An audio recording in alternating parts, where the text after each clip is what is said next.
je mumang nang sekelang nang tang ne seng kang sa nang dung kevang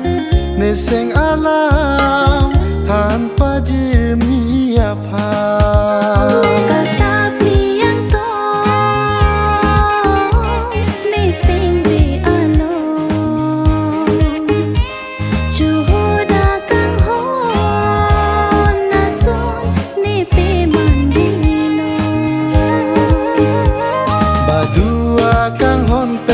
seng ve ching barbe ne seng ve kari ke lana badua kang hon pen ne seng ve ching barbe ne seng ve kari ke lana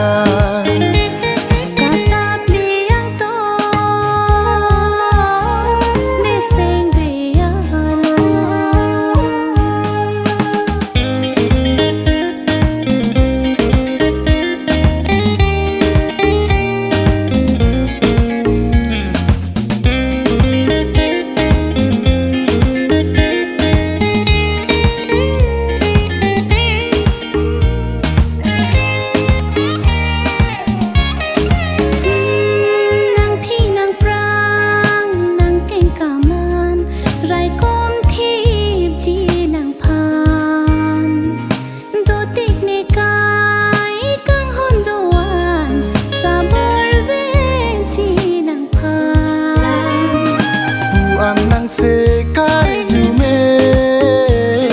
suri yang bong pen nang ke buan nang sekar jume suri yang bong pen nang ke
chera akon